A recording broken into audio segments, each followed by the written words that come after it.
show us the edge. Yes. The chip on the shoulders, the fight and the passion that comes from within. Whoa.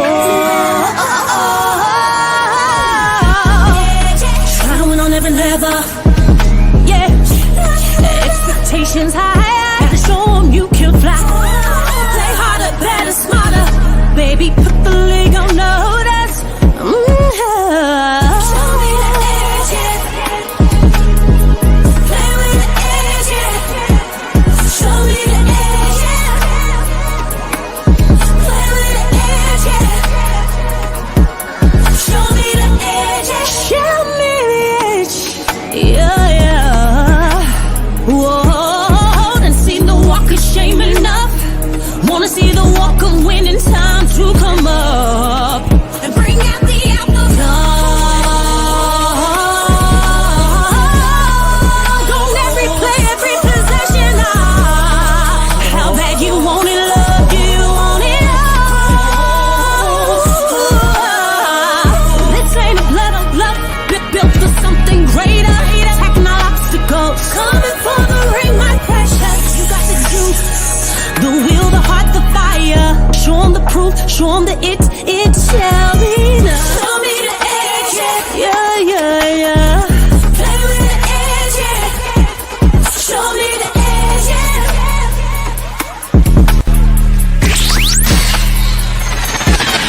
You're listening to the Pelicans Postgame Report on the PRO Media Network for all things Pelicans. Out early in the last couple ball games, and you put a lot of pressure on your opponent from just an offensive standpoint, especially with the threes going in early. Yeah, that's big for us. You guys have been watching us since the season. We haven't had a ton of great starts, but it's definitely something we've been working on, and it's good to see us share the basketball, get to the paint, kick out, knock down open threes, and just the force and the pace that we're playing with is much better. Yeah, just a little more to that. What allowed the starters to jump out to that 16-3 lead, I think it was? It starts with our defense. Our game plan discipline was pretty high tonight. Finishing possessions, we talked about it earlier in the press conference. When we can rebound the ball, when we can get stops and rebound, that's our best basketball. We play in the open floor. You got guys spaced out. We're sharing the basketball. We're knocking down threes. And that first quarter, we saw it 32-18. A lot of it was that, just getting stops and playing. I think CJ said like maybe 2 weeks ago, he's like, good NBA teams take care of the teams they're supposed to. Yeah. Have you found that to be true in the NBA? Definitely. And Brooklyn's a good team. They have a ton of talent on that team. We know that they haven't been playing as well as they want to lately, but it was important for us to get off to a great start, maintain it, get a win on our home floor. We know we got a back-to-back coming up, so we took care of business tonight. Yeah, we talked a lot about the big three and their scoring, but how good was it to see just everybody getting involved tonight and being able to win by such a big margin without anybody even reaching 20 points? Yeah, it was a shared responsibility tonight offensively. Collectively, all those guys, they moved the basketball. They were unselfish. But it starts with those three. Even though the scoring is double digits with 7 guys, it starts with those three, setting the tone early. And we're extremely proud of our game tonight. And also part of just the offensive execution was just everybody getting up 3-pointers. And I think everybody, basically except Zion, got up at 3 tonight. I guess how important is that with your ball movement, body movement, just being able to create those shots? It's how we want to play. When we can play that way, it's hard to guard with as many guys as we have that are capable of making shots. And we just got to continue to do it, continue to watch it on film, work on it in practice, in our shoot-arounds, come out during the game and execute it. No matter who we're playing, we just have to continue to trust it. And tonight, it looked well. It looked good, across the board. Coach, with less than 2 minutes left in the third quarter, your team forced a 24-second violation. You noticed in the fourth quarter, Dyson Daniels denied somebody the ball, his assignment. Are you seeing what you want to see out of this team competitively to where you feel like not only are they playing maybe at their best and the highest level of the season, but they look like they might be ready for what's going to be a daunting road trip? We're getting there. I'm definitely seeing us come out and have more of a sense of urgency across the board. Like I said, a lot of it is all of our guys, the whole staff, having discussions, being honest about what we want, where we are, and how to make steps towards being the team that we know we can be. And tonight was another step in the right direction. What do you think of the play where I think Zion got a technical for arguing call where, on replay it looked like Mikal Bridges grabbed him from behind. Fouled. The referees missed that. I thought he got fouled. And, they got to make that call. Did you give any thoughts you'd be willing to share just on why Zion sometimes it seems like he gets a tough whistle? I don't know why. You go back and watch, and you can clearly see he's getting hit. And he's not a guy that normally even argues the calls, but tonight it was really clear, and they got to call those. It didn't matter his size and strength; he's getting fouled like the next guy. Coach, January 2nd of 2023, the Pels had just beat the Philadelphia 76ers, number 2 in the West, and then you go through January, and January kind of turned the season upside down. Now you're January 2nd, 2024. You're going on this kind of January road trip. How does last year kind of prepare you for this year's January? I think the biggest lesson that we can learn from last season is when you go through adversity, you go through hard times, it's how you build character, how you build strength. It's how you build who you're going to be as a team, but also individually as men. And what I loved about our group, everybody, our players, staff, we all stuck together. We went through a tough stretch where we lost, I think, 10 games in a row after being together. We called each other up to be better, and we finished the season strong. And now we want that carryover into this season, and those are the steps that we're building towards. Okay, thank you.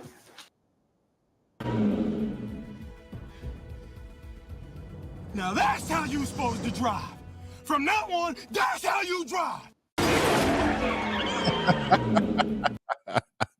For all things Pelicans, tuned into the Pelican Postgame Report. Much love to the fam. Appreciate y'all being in this episode of the Pelican Postgame Report. A happy Pelican Postgame Report. The Pels blast the Nets 112-85 to improve to 20-14 on the game. So once again, in the great words of Will Smith, DC. That's how you drive. Now that's how you supposed to drive. From now on, that's how you drive. Spitting in every damn thing. All right. Shout out to the fam being in this way. That's the PG-13 version, bro. I remember them cussing. All right. Shout out to the fam. Appreciate y'all being in the stream. Happy New Year's to everybody, man. If I didn't wish y'all Happy New Year. Shout out to the fam. Appreciate y'all. Thank y'all for being here. Pelicans 112-85 over the Brooklyn Nets, man. They plastered, blasted, destroyed the Nets in this one, DC. 3-point shots were falling. They did, they had a lot of effort in this game. And, of course, they were able to kind of sit people down, too, and get ready for a back-to-back matchup that's coming tomorrow as the Pelicans get on the plane tonight, headed to Minnesota to take on them there Timberwolves. But for right now, we'll deal with the Nets tonight. 112-85 DC, early impressions, bro. My early impressions is that we need to raise some money for Willie Green, because I was enjoying the post-game interview till they asked about the Zion play.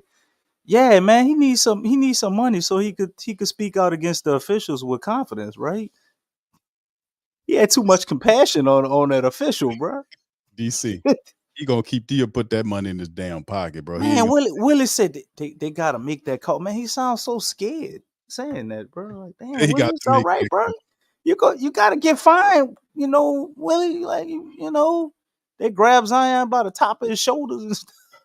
Man, crazy, man. Yeah, man, that was wild. But other than that, man, excellent night, excellent play from the guys, man. This is what you want to see. Of course, CJ, Zion, and BI didn't all get 20 points again. But, man, it's the next best thing, man. You have 7 guys in double figures. You go out there, you shoot 39 3-pointers, and you hit 16 of them.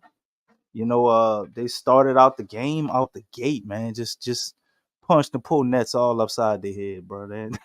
After about 5 minutes in the first quarter, they ain't had a chance. It's just an excellent performance all out, man. They turned defense to offense. They look like themselves. This looks like the identity they want to have as a team, man. Playing with what Mo say? With ferocity Ferocity, bro. and aggression. You know what I'm saying? And Jose was out there with them damn carnival tricks again, DC. He was out Yeah, Jose out there doing carnival tricks, cartwheels, and all type of flips and getting steals. He hit right. 3-pointers. He looked Carnival better than tricks work, man. great. He was a great value tonight, Q. So I guess that's what Right. Moses was talking about, right?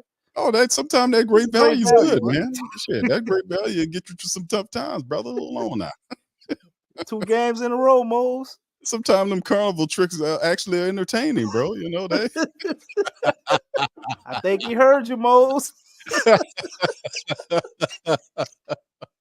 All right. Shout out to the fam, man. Thank y'all for being here in the stream. Let's hit some quick stats, DC. Then we'll kind of peer into the chat right quick and see what the family members got to say before we go into the preview of this one here. The Pelicans, man, 46.6% shooting from the field, DC, 41 of 88. They hit 16 3-pointers, bro, tonight, 16 of 39 for 41%, very solid. They were 14 of 18 from the foul line for just under 78% on the night. 53 rebounds, bro. 53 rebounds tonight by the Pelicans, 10 steals and 9 blocks. They did have 17 turnovers, but they had a blistering 19-2 in fast break point advantage. Points in the paint, 44-42. But how about that fast break point? 19-2, bro, in that thing. So anyway, they just ran through the Nets, man, and it really, they were up by as much as, I thought it was like 28 or something, but it was up by as much as 32. Yeah, 32. There you go. 32. It was 30 for a long time, man. I know. 32 points was the longest lead tonight. And also, let me hit some of these little individuals, bro, and then I'll give you a chance to kind of respond to everything tonight. Outside of that, kind of an overall affair. Like, it was pretty easy going. Our top guys like Zion had 26 minutes. He finished with 10 points, 5 assists, 3 rebounds. He did have 5 turnovers, but he was plus 16 on the plus minus.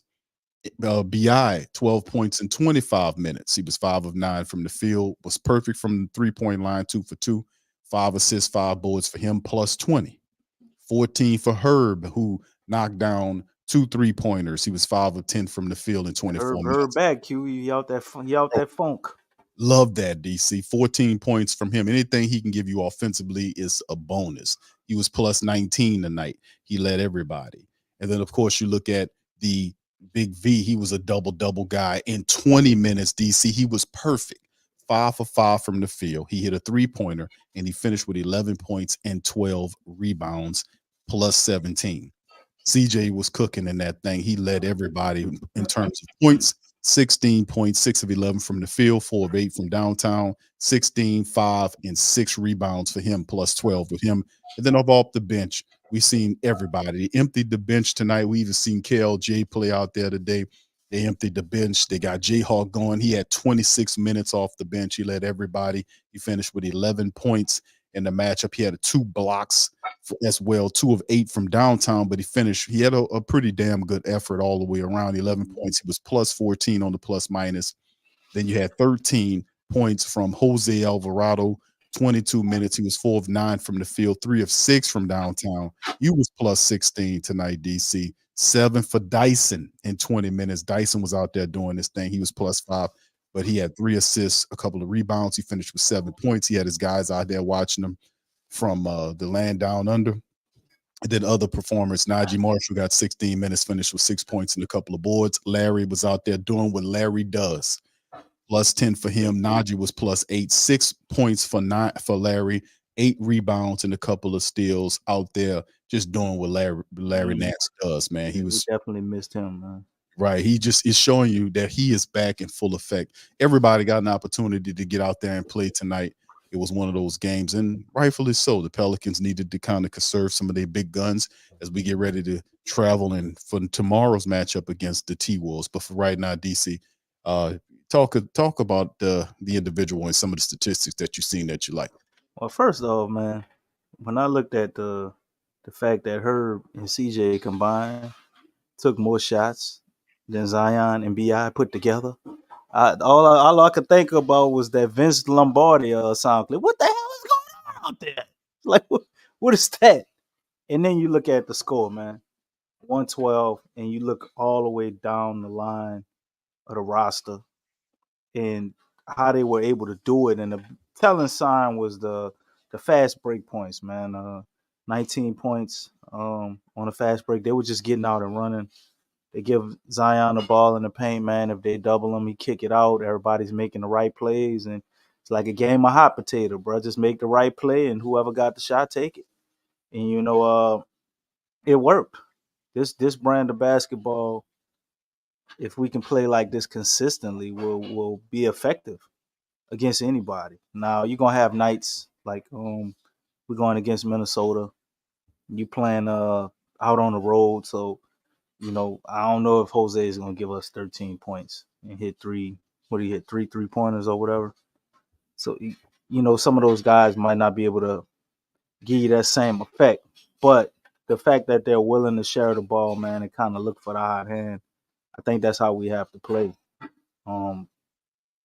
BI, Zion, and CJ scoring 20 points. I really think they was hitting on something and doing that. And just the unselfishness that they're all trying to play with. I'm seeing BI lock in on the defensive end. He got a block again tonight, man. BI's about 6 games with a block every game. He really has changed his defensive intensity and turned it up a notch. You see Zion also getting better on that end. Big V, just Big V, man. Big V got double again, double machine. CJ McCullough got it cooking early. They just dismantled these guys early, man, with those some of those fast break points. Hitting all those 3-pointers early, getting out, getting them open shots and taking them.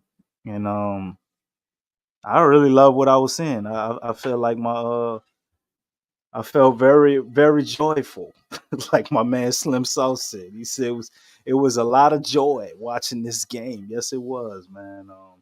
If you weren't a Pels fan, I think it'd have been very, very, very, very annoying. So we got to have compassion for them and mindfulness of the other people who were watching the game too, Slim South.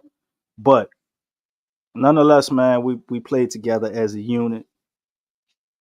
They everybody pretty much got a chance to get in the game and score. And the most important thing, we plan on a back-to-back, and you got all your guys under 30 minutes. So getting them to, get that rest early, get ready for that flight, going back, let's see, man. Let's give the best shot we can and go ahead and take Minnesota out again. Tough matchup for anybody all of a sudden now, but Minnesota has always been a tough matchup for us for a while now. So I think this is going to be a real exciting game tomorrow, but just very, very impressed with what I saw tonight. Although it was a team we're supposed to beat, but the fashion in which they beat them was impressive to me. Yeah, it was, man. This was it wasn't even close. The Pelicans kept really good distance. They were able to rest their guys. It's gonna be pretty cool coming into this thing now. The Wolves right now are number 1 in the Northwest. They're 24-8 right now. They're playing pretty good basketball now, although they did lose the other night to the Knicks, 112-106. This one's going to be an interesting game here. We know this will be the final game, family, between the T-Wolves and the Pelicans. This will be the final matchup of the season. And right now, the T-Wolves are leading that said matchup 2-1. So we can even up everything right here with a win tomorrow in the Target Center. So, you know who we got to deal with, DC. We know Anthony Edwards is the guy that you have to pay attention to. Over 26 points a game from him. Rudy Gobert is their top guy there. They had listed Trey as a game time decision. So we'll know more about that tomorrow whether or not he'll be there or not, but he was listed I'm as a I'm game. I'm gonna go out on a limb right now, Q, and say he gonna play. You think he We gonna play? we don't never get GTDs, man. Yeah. He gets, bro. They had him listed as a game. If I'm not mistaken, they had him listed as a game time Man, look, decision tonight. GTD stand for got to do it. he gonna be out there tomorrow, bro. Got to Okay, do it. You I'm know, with you. they plan on a back to back, man. Obviously they wasn't gonna play him tonight. It's playing on back to back, so probably could have played tonight. But what's the point in that? You seen what happened without him? They really need him. Right. So tomorrow, nah, you ain't gonna get away with that. You know, everybody ain't gonna be able to have I guess their best game. But one man right here wanted to make a comment. Youngblood. Yeah, reading some of these comments, man. I think this is a good one. Youngblood 46. Willie Green said he thought Larry Nance was the piece they were missing. Looks like he was right. Oh yeah. Definitely. And keep in mind, if Trey plays, we're gonna have Trey and Larry this time to counterbalance us actually playing Minnesota with Ant-Man, because we did beat them. But last time we beat Minnesota, they did not have Anthony Edwards. And since he came back, I mean, have they lost the game? They've been on a little bit of a tear lately. Were we the last people to give them a team to give them a loss? What Minnesota? Yeah, is that up here? I think they got the games under. And the They Knicks got beat the them. games under the. I don't know. Yeah, the Knicks beat them the other The night. Knicks beat them. Okay. Yeah, the okay. Knicks beat But them they with only got. OG there. OG's first game now with the Okay. Knicks. Yeah, he helped them lose that one. So yeah.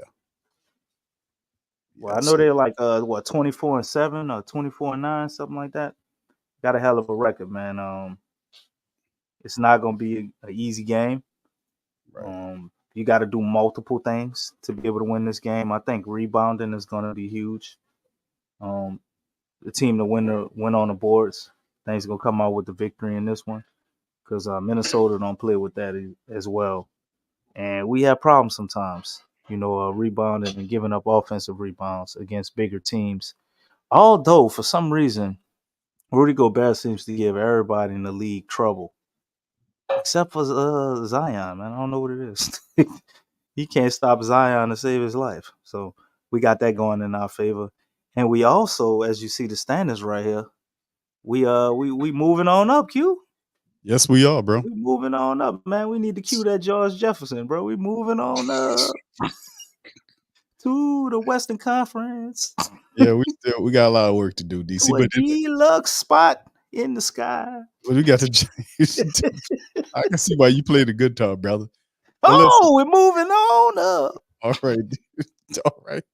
All right, so yeah, we will. I mean, they're number 6 right now. Minnesota's number 1 in the West currently. We play them tomorrow. That'll be interesting. We do have OKC this month. We have Denver this month. We have Clippers. The Clippers matchup on Friday when we get back from Minnesota. You know, so we have that. We'll play Sacramento. So DC, all of these teams, Phoenix in Houston, we'll see them. We'll see Dallas. So the majority of the teams that are ahead of us currently, we will see them in the month of January. So this is going to be a tough stretch of games, no doubt about it. Matter of fact, Lexxah got a report that she filed. That'll be coming out. I think it's tomorrow morning. Maybe tonight or tomorrow morning. I think it's tomorrow morning. Or she'll cover a lot of this stuff about the schedule. So just to put y'all on game about that. But yeah, DC, looking at some of this, man, you're looking at some of the statistics for the Minnesota game, bro. Check these out, man. You see where the Pelicans are at in terms of their stats, 116 a game, that's 12th, giving up 113, that's 12th. Minnesota 113 a game, that's 21st, but they are top in opposition points per game at 107.5. Look how close these is. It's pretty close, bro. Yes, you see they're second in opposition field goal percentage, doing that thing. And of course, top 4 in 3-point shooting or 3-point percentage, top 4 in the NBA.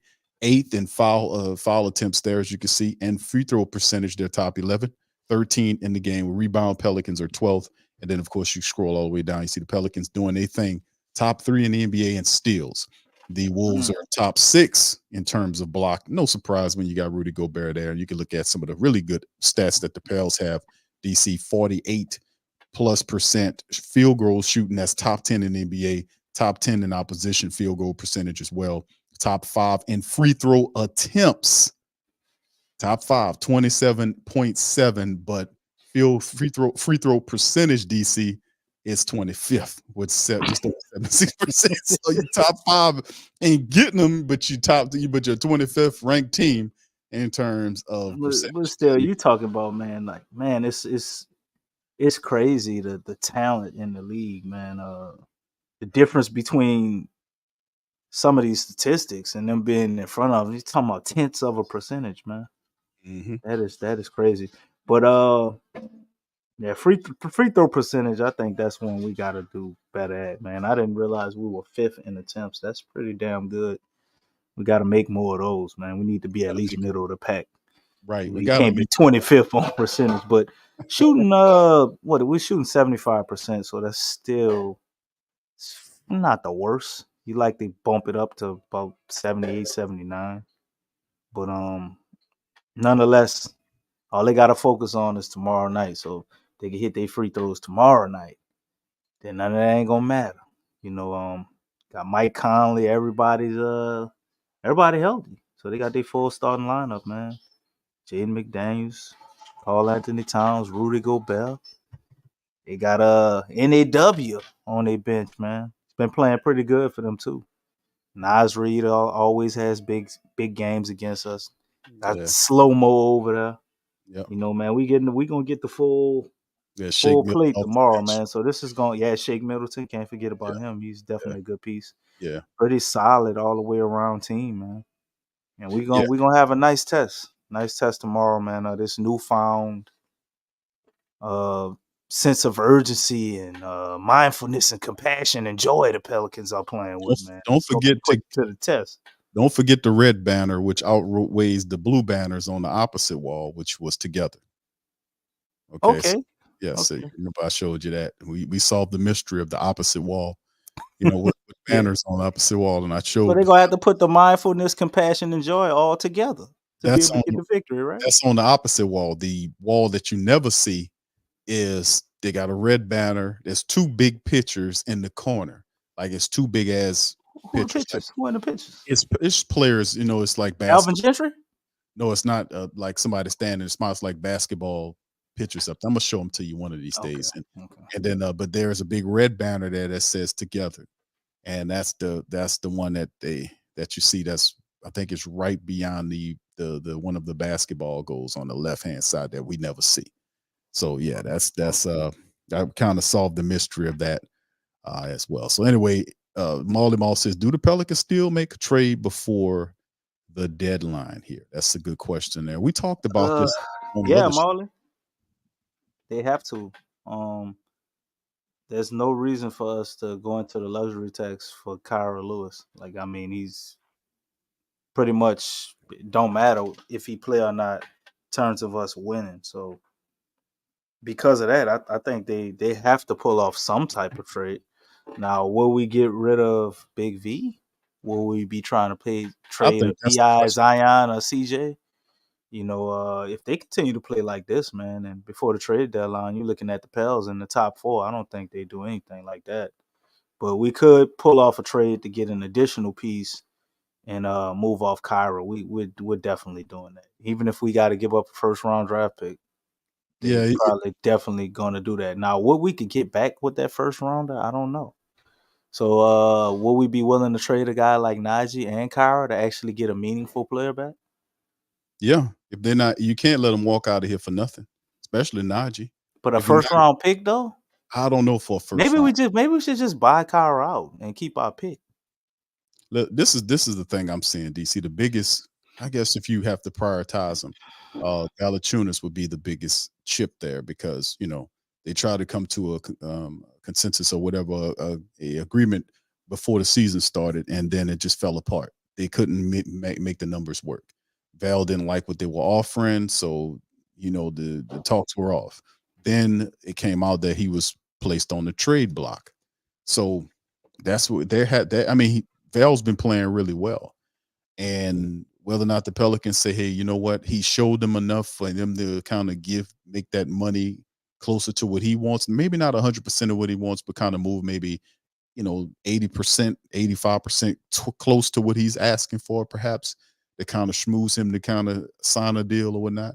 But if it falls apart, really, the Pelicans, the way he's playing, it really amplifies his trade value, to be honest with you. But if they can't come to come to an agreement on the deal prior to the trade deadline, you got to get rid of him. You're gonna have to trade him. And like I said, the two players now. There's some stuff but the top player they're linking to the Pelicans, and we'll get more of this month. Like I was kind of warning and family members about when the year changed over. When you seen I mentioned the Toronto trade and the New York trade, I was like, yeah, that kind of is going to kick off a lot of stuff that's going to kind of happen during this trade season, January going into February. You'll hear a lot of stuff. The only guy we're hearing consistently is Jared Allen. So is it smoke? Is there fire? Where the smoke is fire around this particular? Well, we've been hearing Jared Allen's name for For a about while, bro. 2-3 years now, man. So I Yeah. definitely think that could be something real. Maybe that's a guy that Willie wants. I'm not on board with it. If we got him, I don't think that would be the worst thing in the world. I don't think Jared Allen is a bad player. I don't see the point in giving up him, getting him and giving up JV. It just seems like a little bit of a lateral move or a move you could lose on. Offensively, I understand those third quarters are, man, they're atrocious sometimes with our starting unit. So they definitely got to find a way to fix that. I think that could be fixed with something as simple as maybe starting Trey out the half. Like, Yeah. okay, we don't have him be a starter, but why couldn't you start him after halftime to Mhm. kind of fix those laws in the third quarter? But the Pels gotta get their lumps, man. They gotta bump their head. We gotta our coach is a little stubborn, so he's gonna take his time with with fixing things like that. But the way they're playing now, if they continue to play at this rate, that pretty much be the only thing you wanna kind of tinker with, man. It's just these third quarters, and then you can say like late in the game, how we fumbled away so many games in the clutch. But the real Achilles heel with all those double digit losses were the third quarters, man. I think. Yeah, yeah. Trade definitely solves a lot of stuff. DC. Plus, you've seen the Pelicans do a wonderful job of getting Jordan Hawkins out there, giving him like 20 something odd minutes of action tonight. And then you've seen that lineup, DC, of off the bench of Jose Alvarado, Dyson Daniels, and Jordan Hawkins, in there as well, using those guys together. Having some defense with some shooting and some hustle there. That was an interesting combination there. All right. Stephanie says, when do y'all think Matt Ryan will be back? Well, they said he was going to be out 6 to 8 weeks from what was that right elbow surgery. They said they removed the loose bodies in his right elbow, which they said approximately 6 to 8 weeks. That was Andrew Lopez, and that was about 21 days ago.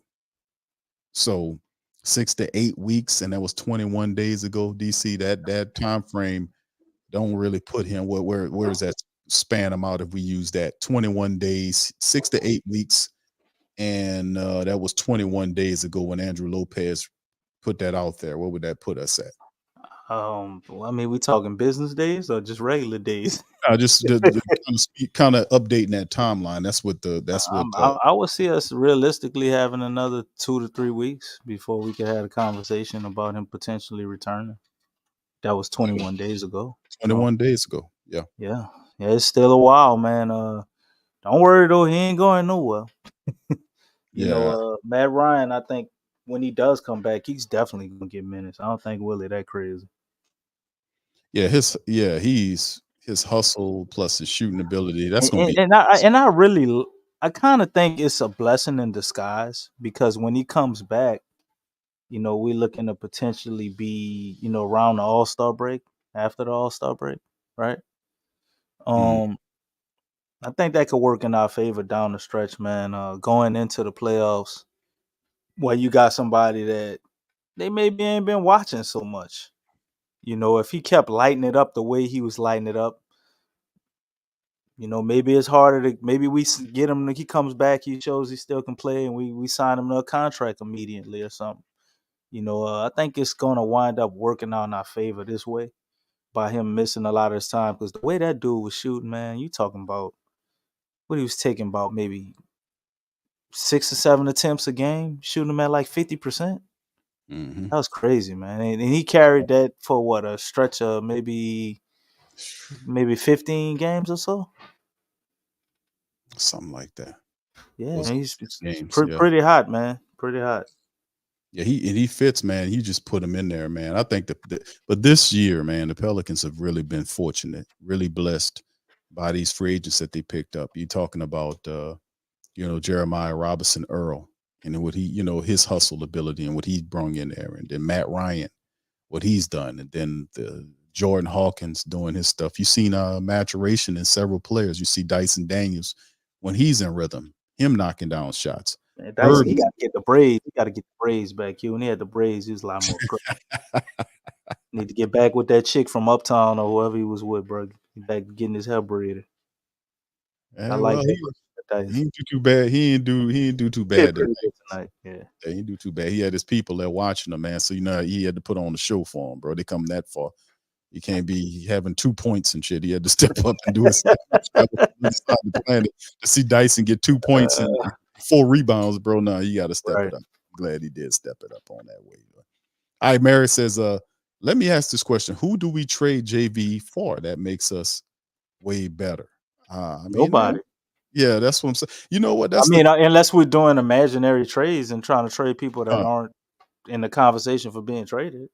Nah, the thing is, DC, at some point, the Pelicans have to reevaluate what Valanciunas means to them, right?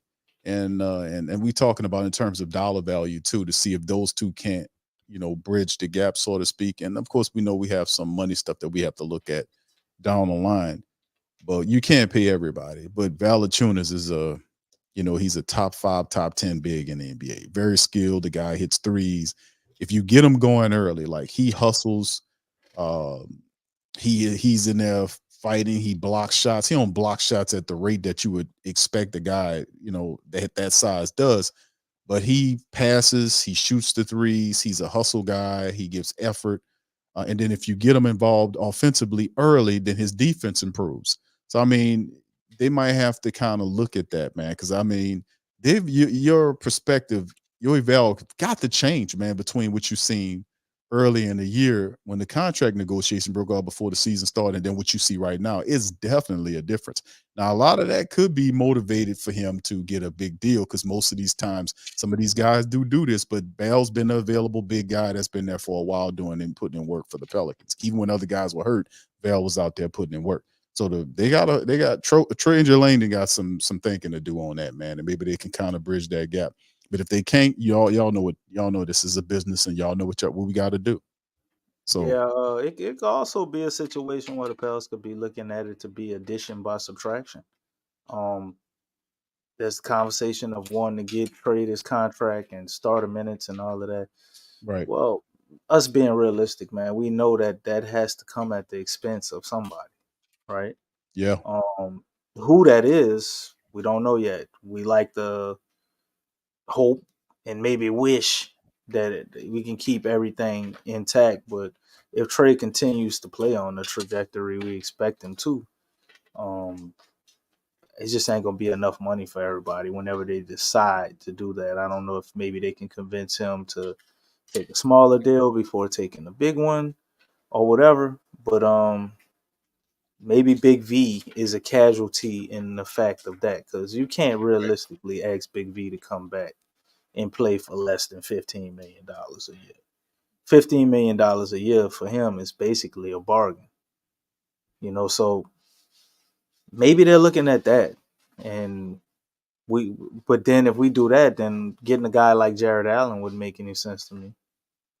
So then you're back to square one of, are we even doing the trade? Like, will this make any sense at all? Unless, we're trying to get rid of CJ McCullough or BI or whatever. And to be honest, man, if BI can keep playing the way he's been playing, upgrading his defense and continuously shooting that 3-ball, I don't think any team in the league that had him would be trying to trade him. The potential is just too high. So then you got to look at a guy like Zion. You're back on that conversation. Will we be trading Zion? And we all agree that that would be stupid. CJ McCullough, the way he's played lately, not really seeing a reason to trade him. But me myself have actually proposed a trade with DeJounte Murray or something like that. But still, all of these things, like how do you do that? Bring money back, get money off the books, and all of this, and free up money at the same time is it's a whole process. Are the Pels even thinking like that? Or what if, just what if, the Pels some type of way miraculously reached the number 1 or 2 seed again, and Miss Benson just cool with paying a luxury tax? I think that's the DC. That's one of the things you got to really We think don't about. never talk about that. We don't Right. talk. J Black just had it up there with his comment. He said, "Well, what you had up there? If we move up the top 10 in offense and defense, we will be a championship team. Offense ranked 15th, defense ranked 8th. Just 5 more spots offensively." And that's very doable, Jay Black. We didn't have games where we scored 140 points. If the Pels score 125, like nobody's batting an eye. That's normal to us. So I think that's easily doable for them to move in the top 10 offensively. And are they looking at it that way? We got this offense. These guys are putting it together defensively. Larry was the missing piece, because I'm not gonna lie, since Larry came back, our defense has went to another level. Like, he's doing a hell of a job anchoring the back line of the defense and also communicating. Man, I hear him talking a lot, and he got other guys talking because he talks. Yes. So Larry is making a huge difference with a lot of intangible things and just things that come down to winning. So I don't know, man. If they get into the top 10, does that guarantee us a championship? That's what you're saying, Jay Black? Or are I you don't know saying if that it, puts us in the conversation? Because I well, definitely agree with putting us in the conversation. I mean, if you paying luxury, DC, you got to have a real good reason to want to pay it to the luxury. Like if you got a contending team, that's probably one of the only ways that you would consider it. Like if this team is competing, like at that highest level, like they're in the conversation, they're up there, they're going to the Western Conference Final, stuff like that. That I would have to say that has to be a thought in her head to be like, yeah, I pay that, man. This team is a team right now. We have a certain amount of time that we want to be able to take advantage of this, and let's see how this goes. Let's roll the dice and see how this goes. So I think that's probably one of the only reasons that you would consider getting into the luxury if you're a team like the Pelicans. I mean, for real, if you're up there like that, then you have to consider that, man. But they have other things they want to do. You know, they want to be able to, they want some renovations to the arena, or they want a brand new arena. That's the level they have to be on to get it. They have to be up. There you go, Q. There you go. So there you So, go. so if you want that new arena, somebody got to go in their purse. Huh? Yeah, and she ain't gonna be going deep, bro. Cause I mean, $6 billion. Didn't they just list her as the richest? I think She she's is the she richest was person in our state, right? she was rich. She was the richest person in the state the year before with 5 billion. She made $1 billion this year. They just put it in Forbes to $6 billion. That she made $1 billion. So yes, she is the richest person in the state of Louisiana. I ain't gonna get to why she's the richest person. I mean, there are other ways and factors we could talk about, but we'll do that for another show. But This is outside of that, PPR, Q. yes, that's right, DC. It's That's not a right. detective show, okay? That's right. That's right. That's right. But yeah, that would be one of the main reasons that we see that kind of thing happening in terms of the luxury, bro. But yeah, everybody can't get paid. But Valachunas is really making them think about, hey man, we might have misjudged this guy. We wanted because the conversation was that Val was a big plotting guy. They were not using him correctly, DC, last year. This year they are using him a lot better. And remember They still can improve on that usage, though. Q. you're right. They headed in the right I direction. still haven't seen them utilize him with certain. I think he has a place with the second team sometimes, man. And I agree with that. we I don't agree. ever. I don't like. We have these offensive laws with the second unit, and like they never thought to have a JV unit or like a second unit built around him. Right. I don't understand why we don't try things like that, and that will relieve some of those minutes you obviously don't want to use him to close with, right? Yeah, I mean that him against the second team would definitely be toward his advantage. But like I Takes a said, little creativity, man, and imagination, bro. they feel he's too comfortable with Larry in that role. Well, No, Larry, Larry can stay in that role, but I'm saying like, um, you want to when you switch notice these nights, like we all see it. When you got he throw Najee out there and Jose, and they just don't have it tonight, right? Mm-hmm. They don't have the juice. Like we don't have a backup plan for that. Like okay, let's go with this JV instead of staggering Bi and Zion and all of this with these guys. Let's go with the JV unit. Let's kind of have him be one of those guys. Move him out of the starting lineup, put Larry in there with more of the starters this game, and flip it. Close the game with Larry. Just talking about in between the second and third quarters. Mm-hmm. You know, it's a bunch of different ways you can do it, man. And Mary Kay said a rotation with JV and Trey. That would be interesting. You know, just a lot of different ways you can go about doing things. I think that we see coaches who really have their finger on the pulse of a game and understand the switches in momentum. You know, when that momentum is lost and knowing how to correct certain things quickly or maybe do something different to correct it because they may have been anticipating that or they had a backup plan for their backup plan, you know? Right. Yeah, it's going to be fascinating. We got some time for them to be going over, but yeah, you're going to be a lot of rumors in January going forward with Val, man. And like I said, remember, he's improved on a lot of stuff and how to use them. DC, it's not totally perfect. Remember those picks he used to make, you know, when he used to get fouled, you know, they'll call not the impatient screener again.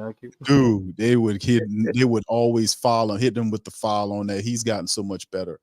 And how they utilizing him with that, so he's not getting all that foul trouble would kind of just mess up his rhythm of the game and whatnot.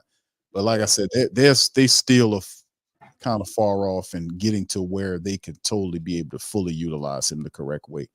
Well, you know, we'll see where that is because it could be one of the others. This could be something where they feel like, yeah, we're building to something good, or then again, it could be just them building up his trade value to move him out of here. We don't know how these people are thinking with this, man. We'll see. We'll just have to wait and see. My man Mo's got a comment for Lex, huh? Say, hey DC, tell Lex I hear a little Eveline Champagne King in her voice with a twist of Stephanie Mills. Wow, that's an interesting mix right there, man. Champagne King and Stephanie Mills. Wow, that's a compliment, brother Mose. She got a hell of a voice, man. She got some. Lex got some pipes on her, man. She got range, man. Very talented lady, very talented, man. But yeah, fam. But anyway, with that being said, fam, we're gonna get ready to get out on here. Listen, we will return tomorrow night for the Pels and Minnesota matchup, man. This is going to be a really good test for our Pelicans to start the year off, man. After whipping on the Brooklyn Nets. Gonna be fun watching what goes on in this matchup. We'll return tomorrow after the game. So if you're not a subscriber, please feel free to smash on the subscribe button and join the Pelican Postgame Report. What's wrong with that boy eye, man? That's what happened after you come out the blender. Hey, that's right. Punched him in his damn eye. That's what happened. Punched him upside the head, huh? He got the 85 right up under him too. Yeah, CJ did it. He smacked the shit out of him. Look how he's smiling. CJ looked like he did. All right, so y'all feel free to hit the like button, hit the subscribe button. By all means, feel free to share the show on your social media feed. PPR, #1 independent, longest running Pelican podcast in the game. Y'all feel free to share the links as well in this mug. So with that being said, we're going to get on that. We appreciate y'all. We'll be back tomorrow for more Pelican content. Much love. Go Pels. Show us the edge. The chip on the shoulders, the fight and the passion that comes from within. Whoa. Trying to win on every level. Yeah. Expectations high. Gotta show them you can fly. Play harder, better, smarter. Baby, put the league on notice. Show me the edge. Play with the edge. Show me the edge. Play with the edge. Show me the edge. Show me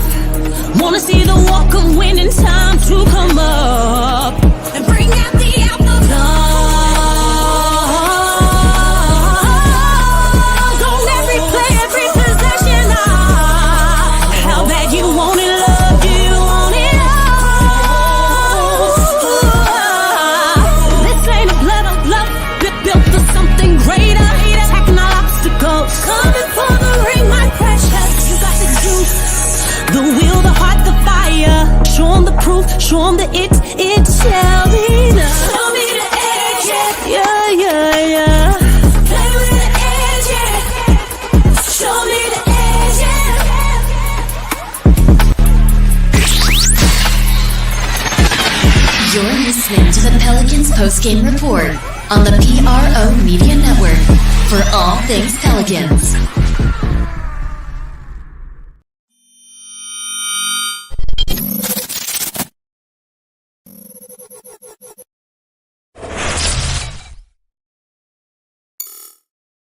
TheWhoThatDaily.com. That's right, TheWhoThatDaily.com. Your one-stop shop for everything New Orleans Saints, New Orleans Pelicans, LSU Tigers, even the top flight boxing news. So if you're a Who That and you're looking for a place to stay up on your team, TheWhoThatDaily.com is your site. TheWhoThatDaily.com for the sport Who That in all of us. That's right, the Pro Shop is the platform store where you can go and buy all the latest merch to support the platform. Available at the Pro Shops, we have dozens of hundreds of products available for you and your family. Unisex tees for men and women, hoodies and sweatshirts, tank tops, kids and baby items, long sleeve tees, mugs, pillows, wall art, bath bedding, face masks, phone cases, stickers, bags, fanny packs, socks, hats, and many other items. Please feel free to check out the Pro Shops. The link is in the description section below. And remember,